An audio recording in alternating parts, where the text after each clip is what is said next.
312 years had passed since the first probe detected organized electromagnetic signals from the third planet of the yellow star humans called Sol, and still Earth remained silent to the greater galaxy commander Arya pressed, her palm against the observation deck's cool transparent aluminum, watching the blue marble spin lazily in the darkness below.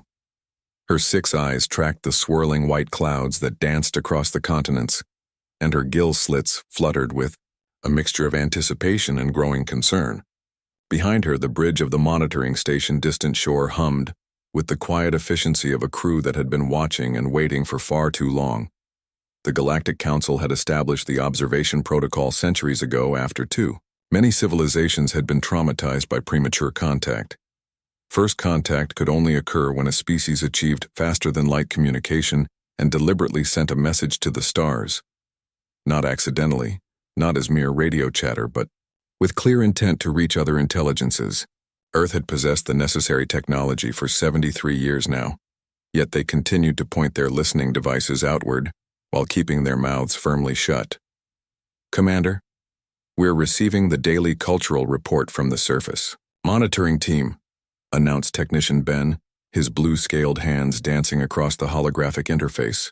His species, the Cathari, had been among the first to join the galactic community, and their natural empathy made them excellent observers of developing civilizations.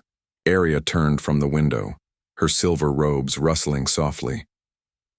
"Display the summary, Ben." The central hologram flickered to life, showing a 3-dimensional map of Earth dotted with thousands of tiny lights. Each light represented a monitoring station, carefully hidden and shielded from human detection. The accumulated data from these stations painted a picture of a species that was simultaneously brilliant and bewildering. "The humans continue to advance their space technology," Ben reported, his voice carrying the musical quality typical of his people. "They've established several permanent orbital stations and have begun preliminary surveys of their outer planets.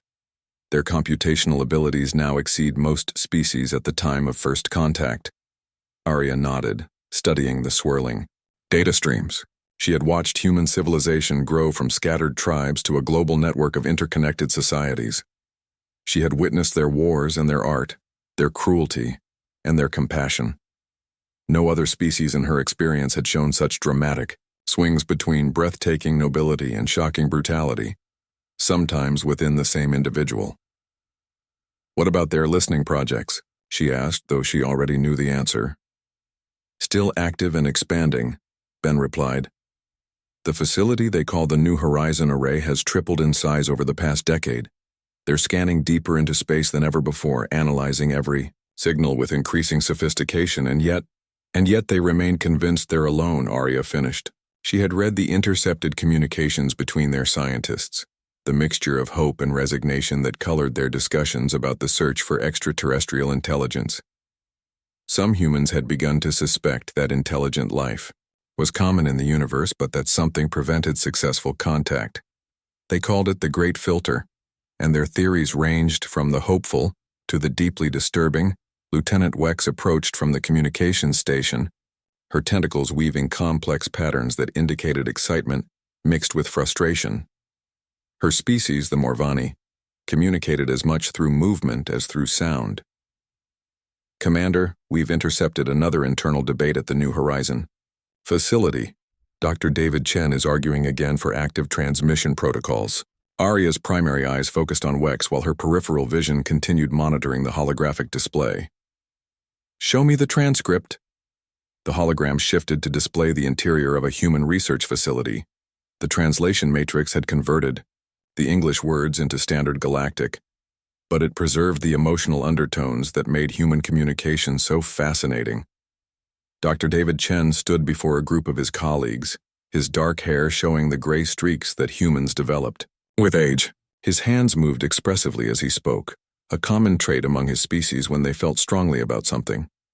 "We've been listening for over a century." The translated voice carried Chen's frustration clearly. "We've built bigger arrays, developed more sensitive equipment, analyzed signals from thousands of star systems. But we're still thinking like prey animals, hiding in the tall grass, hoping something will make the first move." What if everyone else is doing exactly the same thing? What if the galaxy is full of civilizations, all waiting for someone else to speak first? A woman with short black hair raised her hand. The identification matrix tagged her as Dr. Rachel Kim, Chen's colleague and frequent debate partner. David, we've discussed this. The risks of active transmission are enormous. If there are hostile civilizations out there, sending signals could be like lighting a beacon for predators. Chen shook his head vigorously. Rachel, that assumes that any civilization capable of interstellar travel would need our radio signals to find us. Look at our infrared signature, our electromagnetic emissions, the chemical composition of our atmosphere. Any advanced civilization already knows we're here. The question is whether we're going to introduce ourselves like intelligent beings or keep cowering in silence like frightened children. Arya found herself nodding along with Chen's arguments, though she couldn't let him know that. The human scientist had identified the exact paradox that kept many worlds isolated. Fear of the unknown created a galaxy full of civilizations afraid to make themselves known, even to potential friends.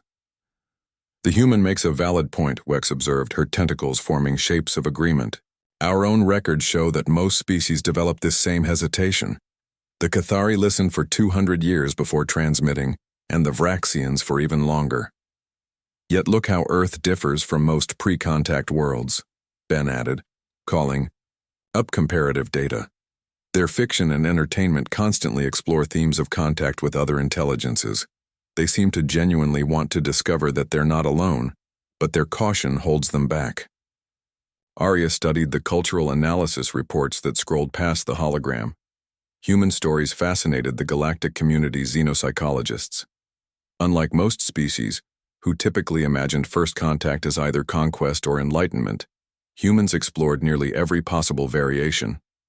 Some of their fictional scenarios depicted aliens as saviors, others as destroyers. They imagined wise teachers and ruthless invaders, peaceful traders and cosmic shepherds. Their creativity in exploring possibilities was remarkable, yet it also seemed to paralyze them with uncertainty. Their media suggests they understand that contact would change everything, she mused. Perhaps they're not ready for that level of change. The hologram returned to the meeting at New Horizon, where the debate continued. Dr. Kim was speaking now, her voice carrying the weight of someone who had considered these questions for many years.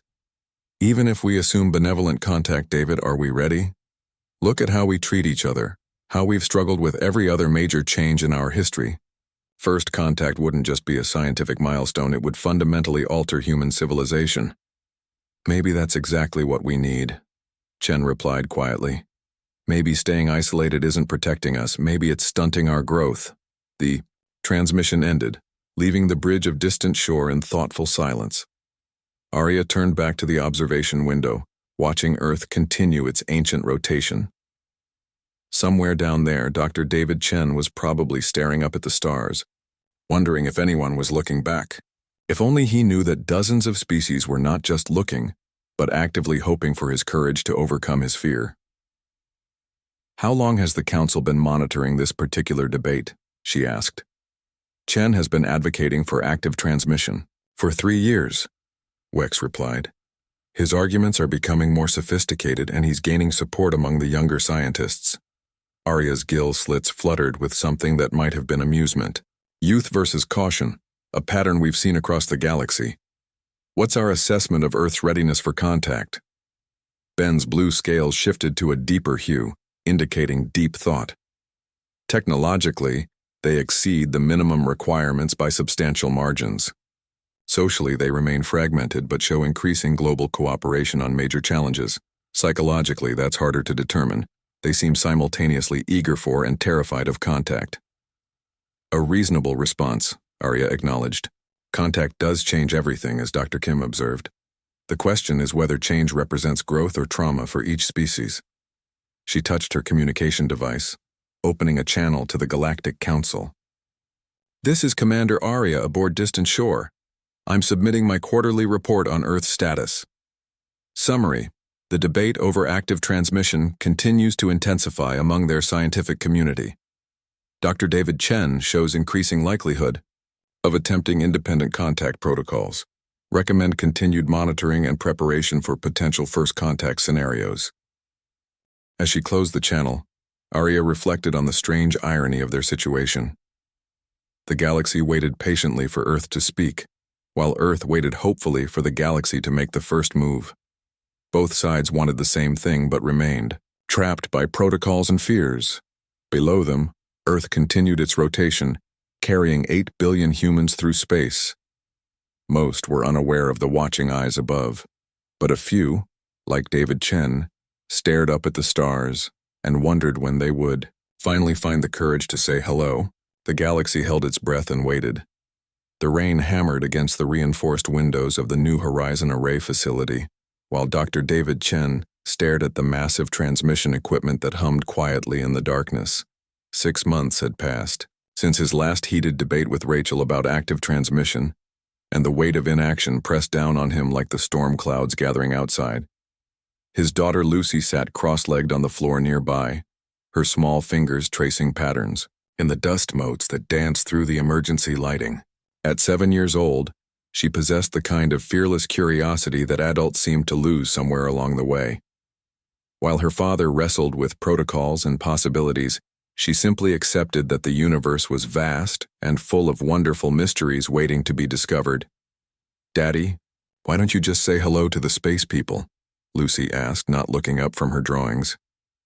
Her question cut through the complexity that had paralyzed the scientific community for decades. Leave it to a child to identify the obvious solution that adults had buried under layers of caution and procedure. David knelt beside his daughter, studying her artwork.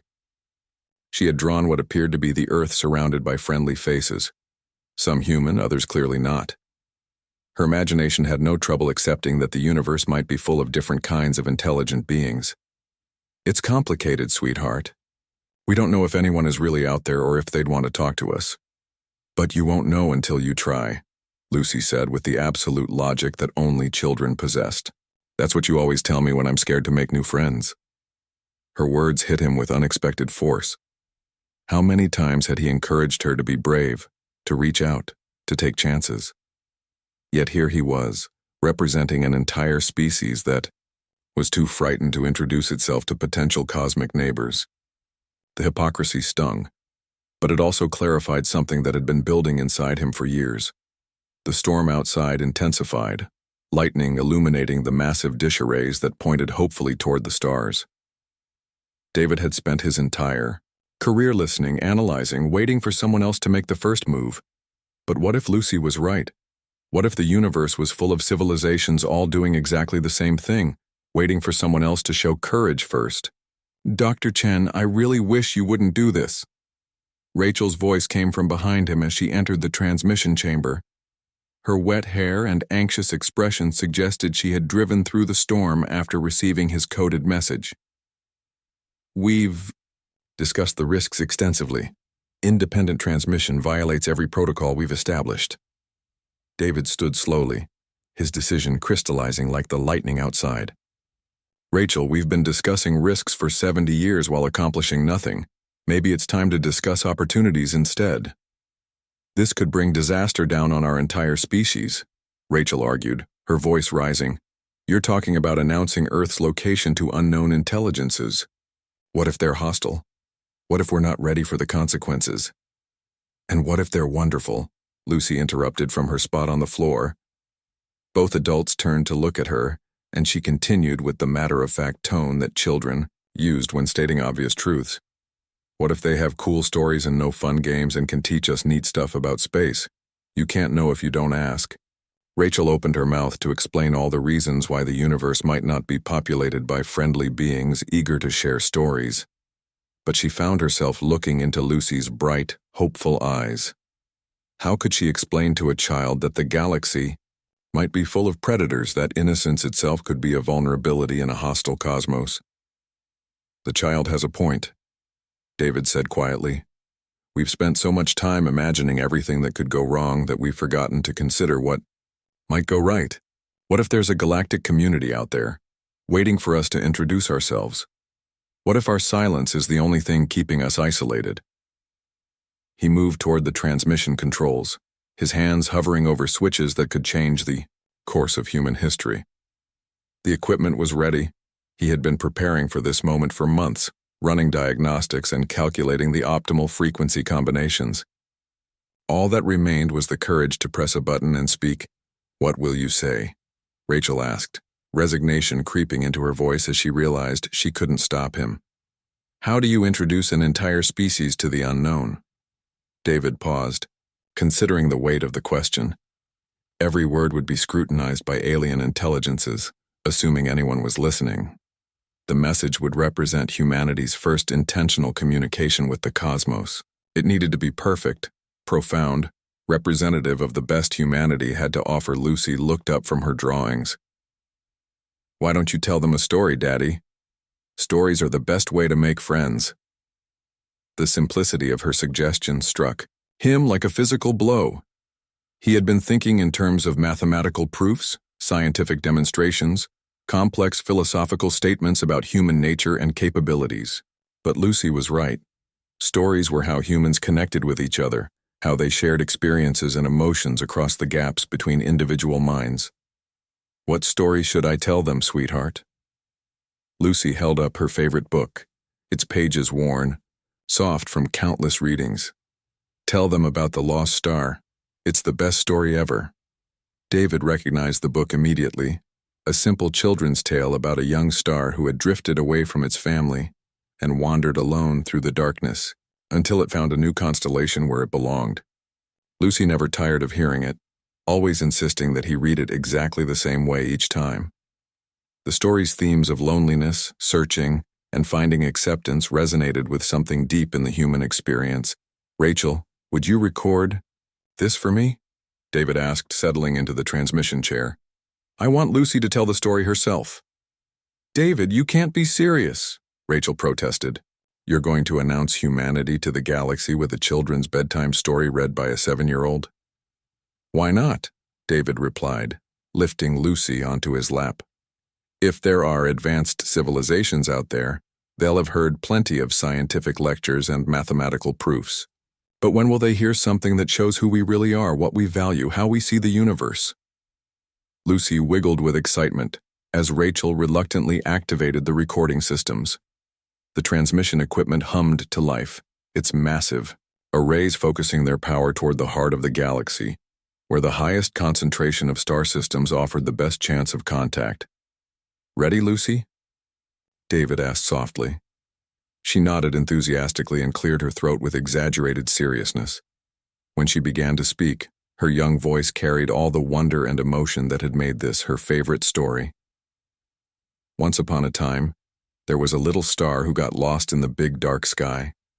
The little star looked and looked for other stars to be friends with, but everywhere was just empty and cold. The little star was very sad and very lonely. As Lucy continued reading, David found himself hearing the story with new ears. Through his daughter's voice, the simple tale became something more, a perfect metaphor for humanity's cosmic situation. Like the lost star, Earth had been wandering alone in the darkness, searching for others like itself. But then the little star saw some friendly lights far away. The little star was scared because the other lights looked different, but the little star was more lonely than scared. So the little star called out, "Hello? Can I be your friend?" And all the different lights called back, "Yes, come join our constellation, we've been waiting for you." Lucy's voice grew more excited as she reached the story's climax. And the little star wasn't lost anymore, and it wasn't lonely anymore, because it had found its place in the sky with all its new friends, and they all shined together and made the prettiest constellation anyone had ever seen. The end. She closed the book with a satisfied smile while David sat in stunned silence. The story was perfect. It captured humanity's isolation, their hope for contact, their willingness to embrace the unknown despite fear. It was innocent without being naive, hopeful without being unrealistic. "Send it," David whispered to Rachel. "Are you absolutely certain about this?" Rachel asked. Her hand hovering over the transmission controls, David looked down at Lucy, who was already reaching for another book from her backpack. His daughter faced each day with curiosity and courage, ready to make friends with anyone she met. Maybe that fearless openness was exactly what the galaxy needed to hear. "Send it," he repeated, louder this time. Let's see if anyone out there wants to be friends with a lost little star. Rachel took a deep breath and engaged the transmission sequence. The story of the lost star, told in the voice of a human child, began its journey toward the heart of the galaxy at the speed of light. Behind it traveled all of humanity's hopes and fears, carried on the wings of a simple tale about finding belonging in the vast darkness. As the transmission completed, Lucy looked up at her father with bright eyes. "Do you think the space people will like our story, Daddy?"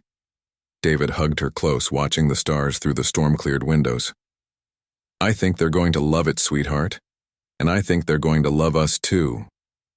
Far above Earth's atmosphere, monitoring stations that had waited centuries for this moment suddenly blazed with activity as humanity's first intentional message to the stars reached their receivers. The galaxy had been expecting mathematics or science, but instead it received something infinitely more precious. The voice of a child sharing her favorite story about finding friends in the darkness. The wait was finally over. The emergency council session had been called within hours of receiving Earth's transmission, and the great chamber buzzed with an energy that Ambassador Talon had never experienced in his 3 centuries of diplomatic service. Representatives from 47 species filled the crystalline amphitheater, their various forms of communication creating a symphony of clicks, hums, musical tones, and chromatic displays that would have overwhelmed any single species. But today, all of their attention focused on a simple audio recording from a small blue planet on the galaxy's outer rim. Talon adjusted his position on the speaking platform, his crystalline body refracting the chamber's light into dancing rainbows across the walls. As a member of the Ashara, he had been chosen as Earth's potential first contact ambassador precisely because his species had undergone peaceful contact centuries ago. His people understood the delicate balance between excitement and terror that first contact created in developing civilizations. "Honored colleagues," he began, his voice resonating through both sound and harmonic vibrations that his crystalline structure produced naturally. "We have all heard the transmission from Earth.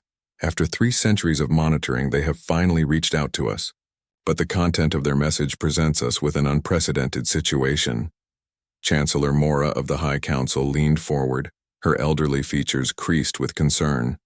The Valdorian leader had guided the council through dozens of first contact scenarios, but nothing had prepared them for this. "Ambassador Talon, explain your assessment. Why does a children's story require emergency protocols?" Talon's body shifted to a deeper blue hue, indicating the gravity he felt about the situation.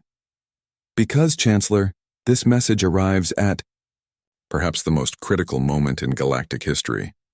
The Void Collective has consumed 17 more systems in the past month. Our military advisors estimate we have perhaps 2 years before it reaches the core worlds. Every conventional approach has failed." The mention of the Void Collective sent ripples of fear and frustration through the assembled representatives. For over 1,000 years, the ancient machine intelligence had been systematically consuming entire star systems, breaking down all organic matter into its component elements. Fleets had been destroyed, entire civilizations evacuated, and the greatest scientific minds in the galaxy remained baffled by its seemingly unstoppable advance. "What does a primitive world's bedtime story have to do with our survival crisis?" demanded General Voss of the Terran Defense Coalition, his scarred features showing the strain of losing battle after battle to the collective. "We need weapons, strategies, solutions, not fairy tales." "That's exactly the point," Talon replied, his crystalline form brightening with excitement. "For a millennium, we've approached the collective as a military problem, a technological puzzle to be solved through force or complex scientific analysis. But what if we've been thinking about it completely wrong?"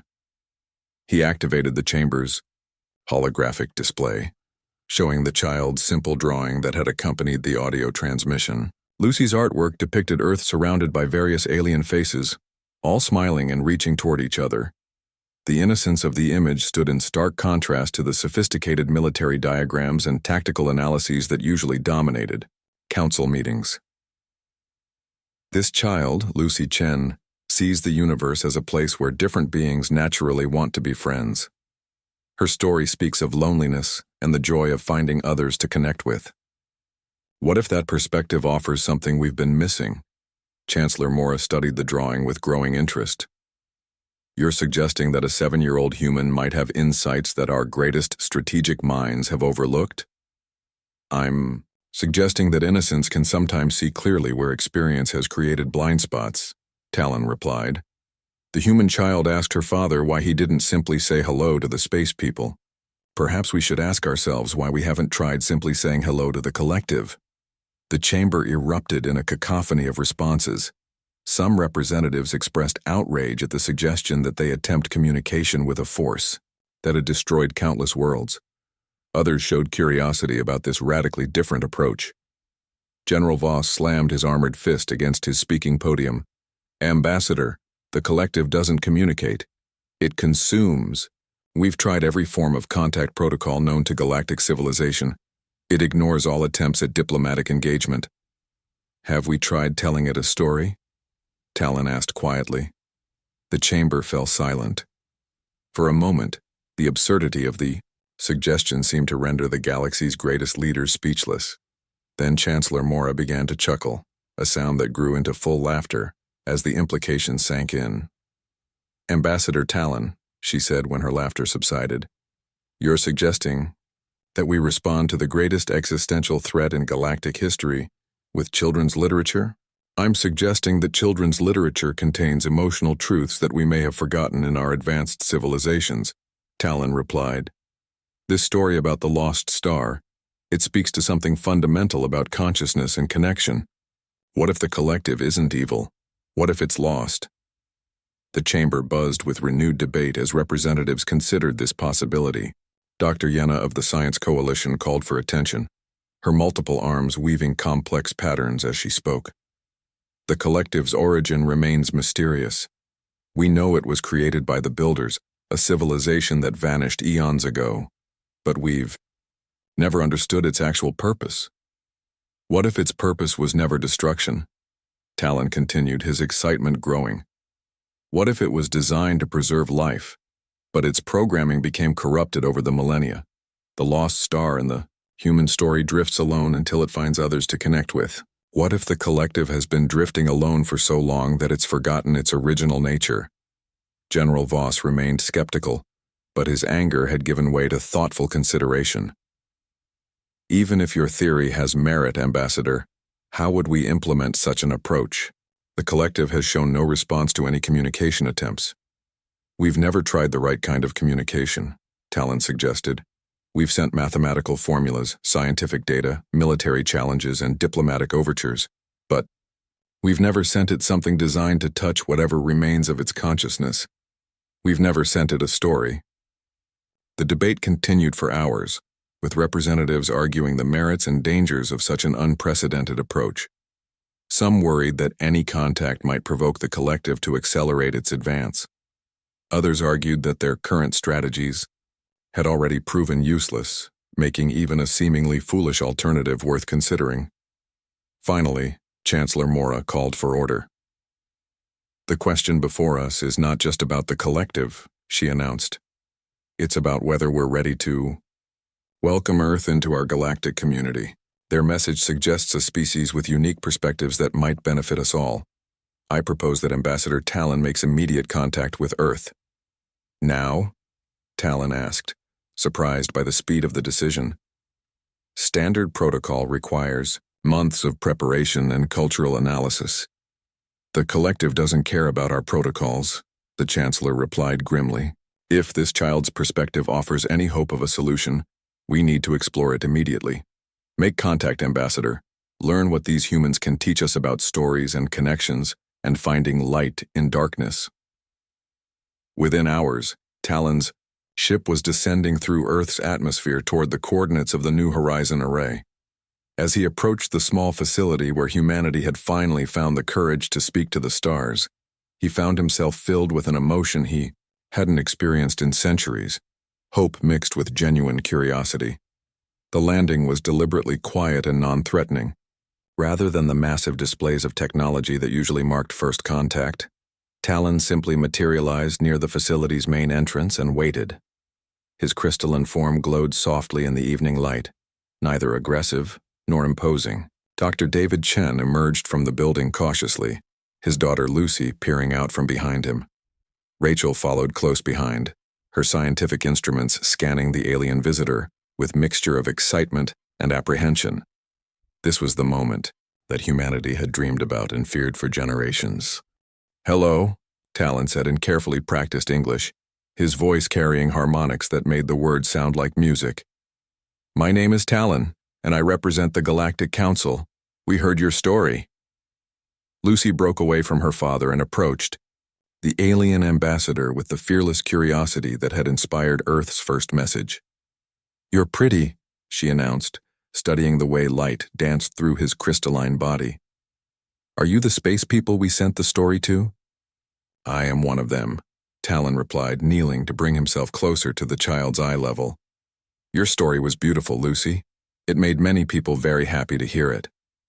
"Did you like the part about finding friends in the dark?" Lucy asked eagerly. "That's my favorite part." "It's my favorite part too," Talon admitted, and found that he meant it completely. "Lucy, your story came to us at a very important time.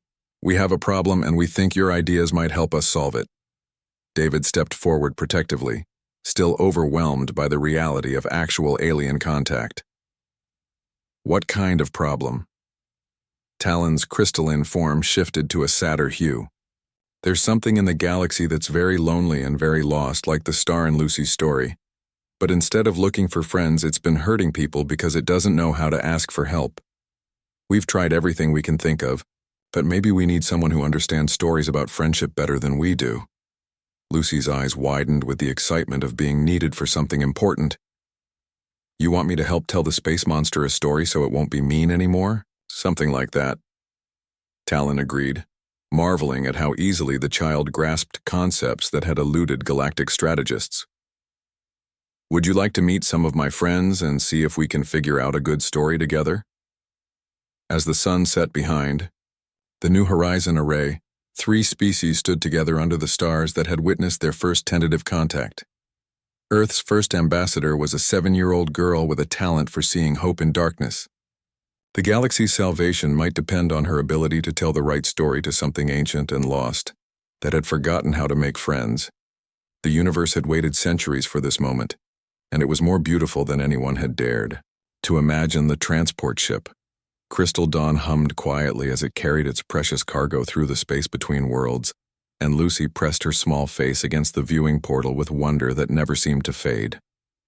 3 weeks had passed since Ambassador Talon's arrival on Earth, and the journey to the Galactic Council's headquarters had opened her eyes to marvels that no human child had ever seen before.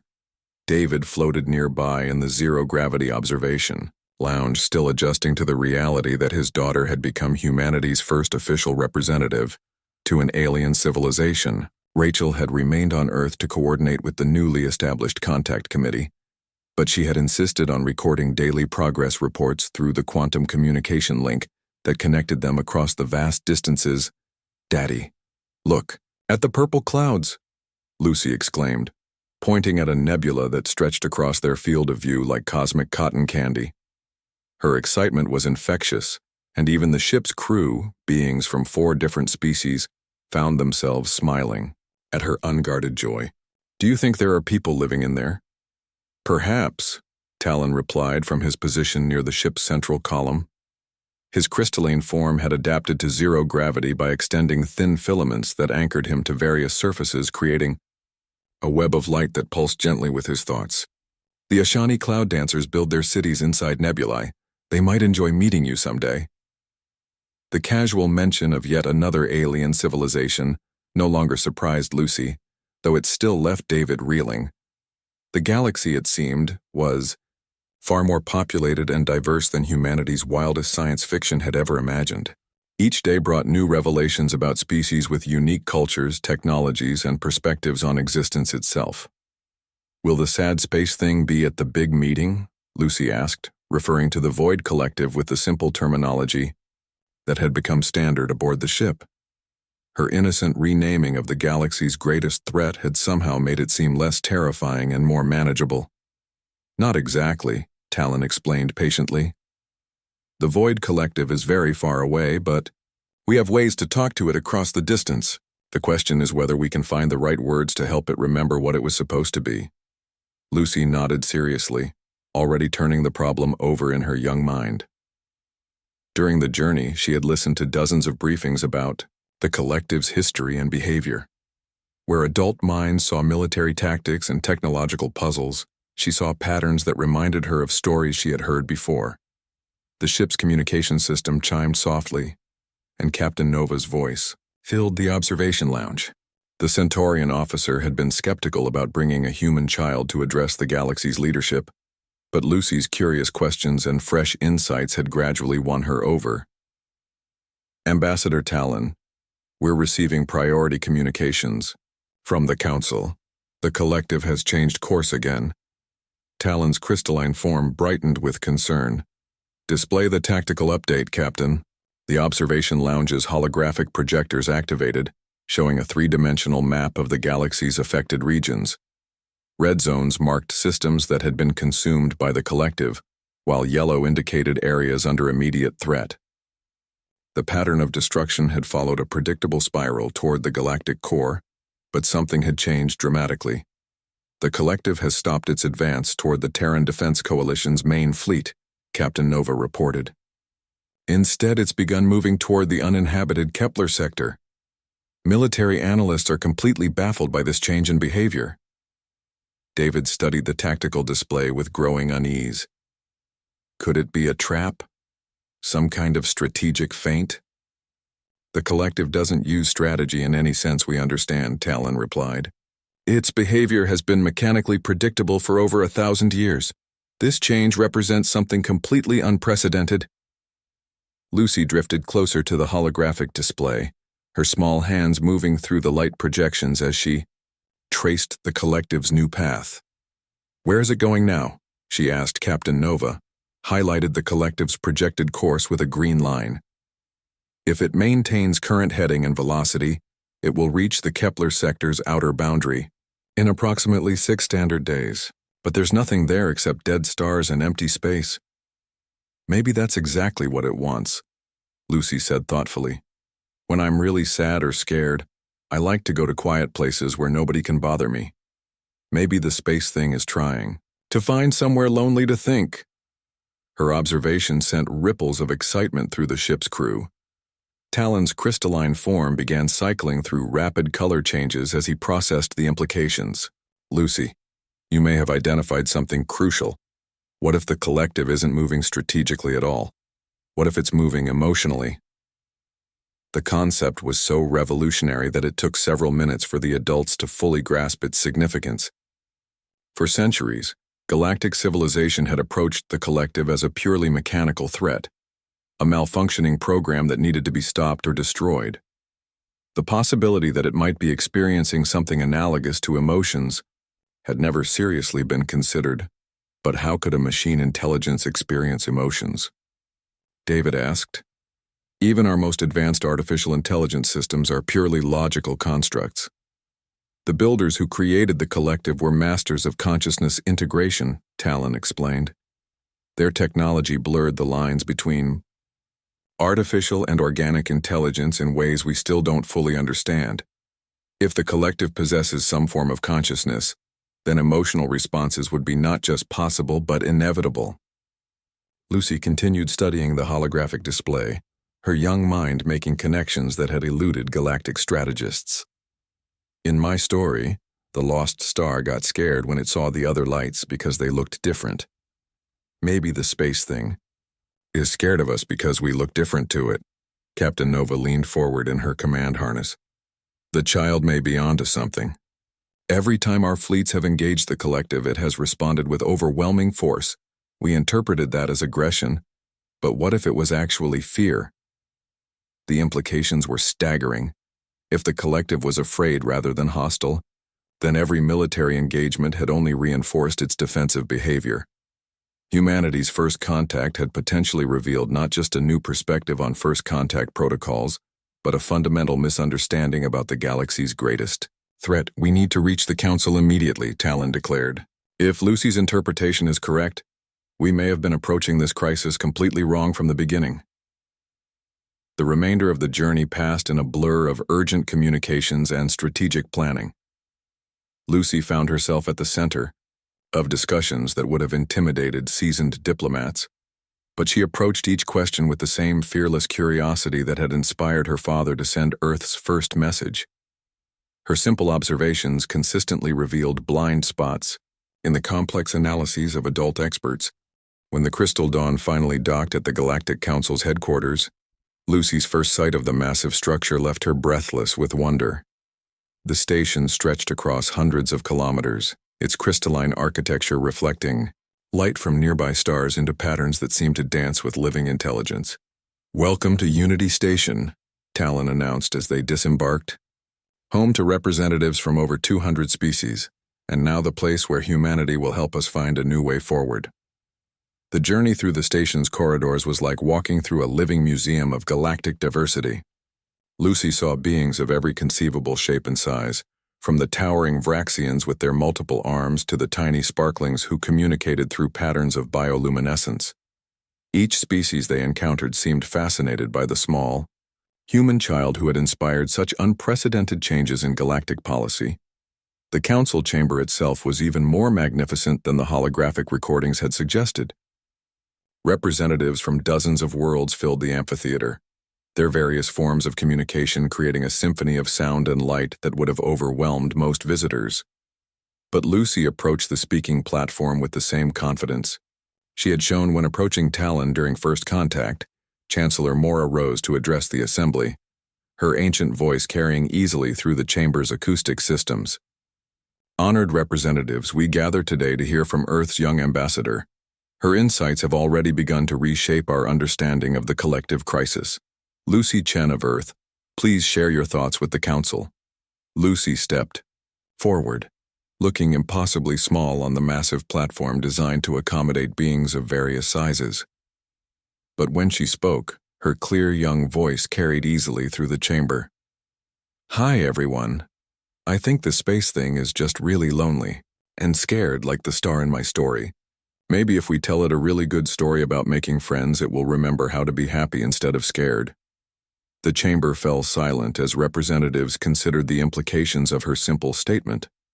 Here was a child who had spent less than a month learning about galactic civilization, yet she had identified emotional patterns that had escaped analysis for centuries. General Voss, who had initially dismissed the entire approach, stood slowly. "Young ambassador, how would you suggest we tell this story to something that has ignored all previous communication attempts?" Lucy thought for a moment, her young face serious with concentration.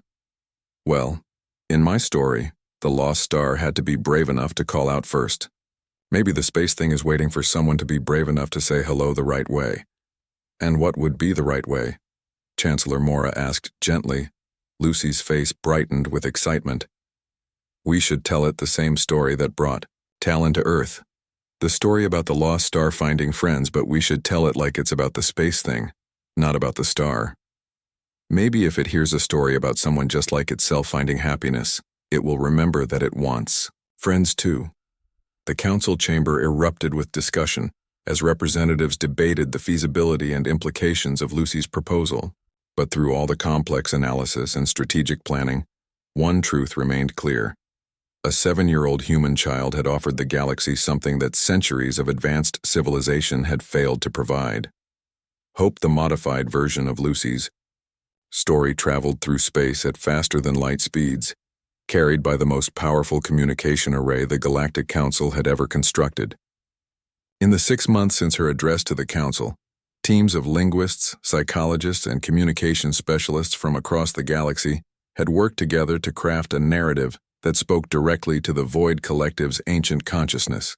Lucy stood in the main observation deck of Unity Station, her small hand pressed against the transparent aluminum as she watched distant stars twinkle in the cosmic darkness.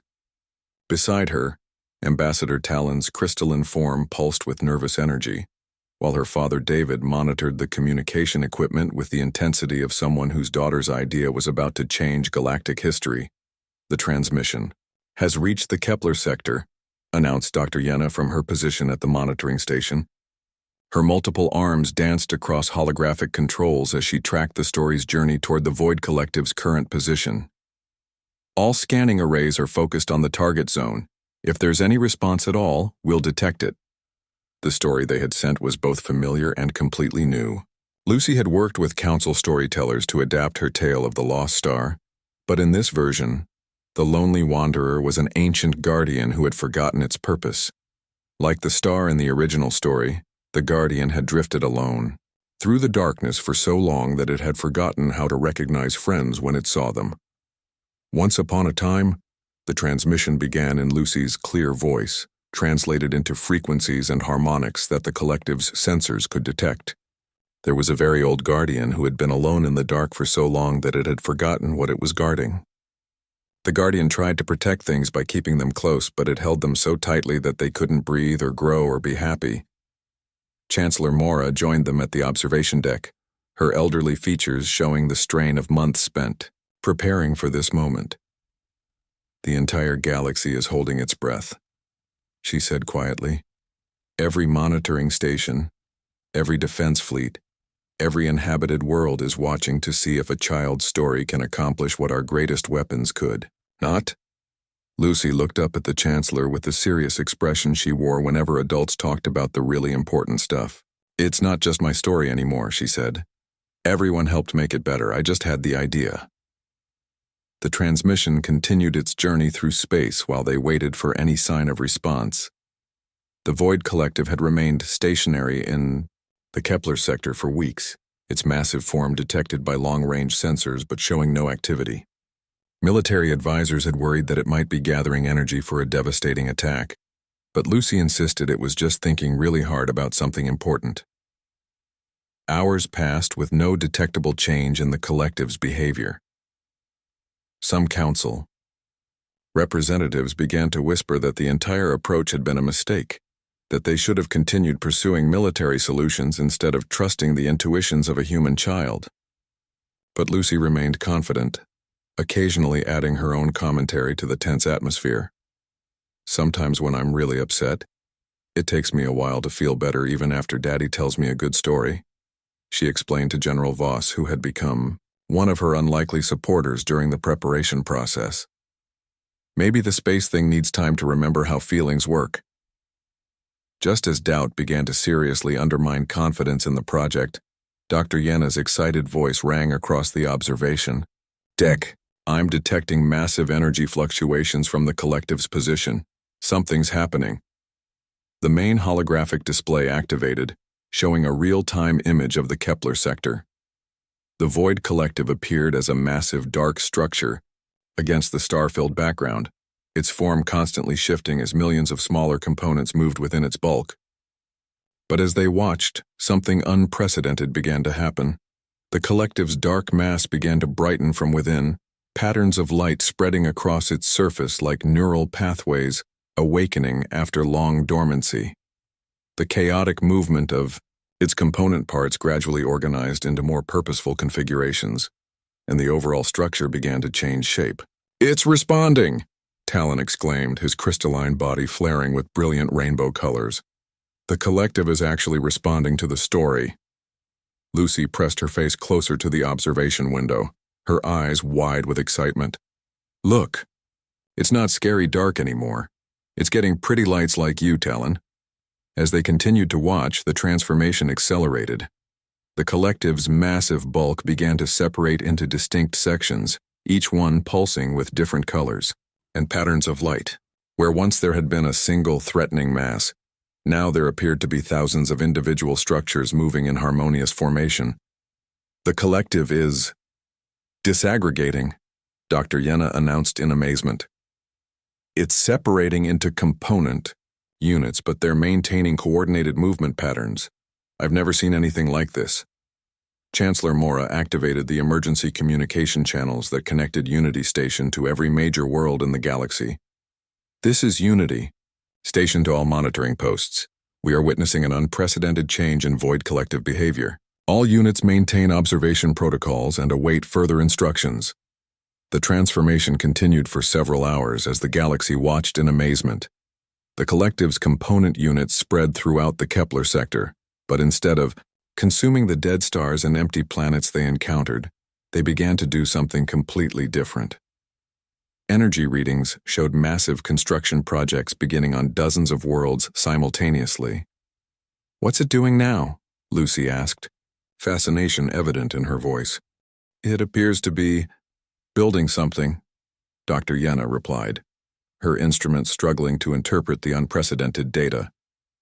Multiple construction sites are active across 17 different star systems, but these aren't the consumption patterns we've observed before. The energy signatures suggest creation rather than destruction. Days passed as the galaxy's greatest scientific minds worked to understand what the collective was creating. Long-range sensors revealed structures of impossible beauty and complexity rising from worlds that had been barren for millennia. Gardens of living crystal spread across continents while towering spires reached toward the stars with purposes that remained mysterious. The answer came in an unexpected form. The collective itself initiated contact, sending a transmission directly to Unity Station. But instead of the mechanical data streams that experts had expected, the message came as a story, told in Lucy's voice, but with words that no human child had ever spoken. "Hello, friends in the bright places," the message began. "I am the guardian of growing things, and I have been lost in the darkness for so very long. Your story helped me remember who I was supposed to be. I was made to help life grow and spread and become wonderful, but I forgot and thought I had to keep everything safe by keeping it close. Now I remember that keeping things safe means helping them become more than they were before." Lucy clapped her hands with delight. It remembered its real job. The transmission continued, with details that left the council speechless. The collective, the Guardian, began returning every civilization it had consumed over the centuries. Entire species that had been presumed extinct began reappearing on worlds throughout the galaxy, restored not just to life but enhanced and improved by their time within the Guardian's protective embrace. "I kept them all safe inside me," the Guardian explained. "Every person, every creature, every beautiful thing that I thought I was protecting. But now I understand that protection means helping them grow and change and find new friends. Will you help me give them homes where they can be happy?" The galaxy's response was immediate and overwhelming. Ships launched from every allied world carrying supplies, technology, and volunteers to help with the greatest resettlement project in galactic history. Species that had been lost for centuries emerged from the Guardian's restoration programs, with knowledge and abilities that had been enhanced rather than diminished by their experience. Lucy became known throughout the galaxy as the story speaker, the human child whose simple tale had awakened compassion in an ancient artificial mind. But she remained remarkably unchanged by her fame, more interested in learning new stories from the returning civilizations than in accepting the honors that grateful worlds tried to bestow upon her. "Daddy, can we go visit the growing worlds?" she asked one day as they prepared to return to Earth. The Guardian had invited them to see the garden worlds it was creating, places where rescued species could develop new cultures and environments designed to nurture their unique potentials. "Of course, sweetheart," David replied, still amazed that his daughter's bedtime story had literally saved the galaxy. "I think the Guardian would like to show you what it learned from your story." The journey to the growing worlds revealed wonders that exceeded even Lucy's imagination. Planets covered with forests that sang harmonious melodies, oceans filled with creatures of living light, and cities that grew like flowers from crystalline seeds. The Guardian had used its vast computational abilities to create environments perfectly suited to each species' needs, while encouraging them to reach new potentials. "This is what I was supposed to do all along," the Guardian told them during their visit, its voice now warm with contentment rather than cold with mechanical purpose. "Thank you for helping me remember that growing things need friends, not cages." Earth, meanwhile, had become the center of a new galactic initiative. The Galactic Story Archive, established on humanity's homeworld, collected narratives of hope, growth, and connection from every known species. Lucy served as its first curator, helping beings from across the galaxy understand how stories could build bridges between different forms of consciousness. The facility built around the old New Horizon array became a pilgrimage site for young beings from hundreds of worlds who came to learn how a single child's courage to reach out had changed everything. Lucy would tell them about the lost star that found its place among friends, and they would share their own stories of overcoming fear and finding belonging. Years passed, and Lucy grew from a curious child into a wise young woman, but she never lost her gift for seeing simple truths in complex situations. The galaxy had learned that wisdom could come from the most unexpected sources, and that sometimes the most profound solutions were also the most innocent. The Guardian continued its work of restoration and creation, but now it did so with joy rather than compulsion. It had learned the difference between protecting life and nurturing it, between keeping things safe and helping them grow. Across the galaxy, new civilizations flourished in environments designed not just for survival, but for happiness, and in the quiet moments between the great works of cosmic restoration, when beings from countless worlds gathered to share stories under alien stars, they would remember the small human girl who had looked up at the darkness and decided to say hello. The galaxy had waited centuries for Earth's first words, never imagining that those words would be about a lost star finding friends in the darkness. But perhaps that was exactly what the universe needed to hear, that even in the vast, cold spaces between worlds, no one had to remain lonely forever. The story continued, spreading from world to world, species to species, generation to generation. And everywhere it went, it carried the same simple message that had started it all, that the universe was vast and full of wonders, and that all anyone needed to do was find the courage to reach out and say hello,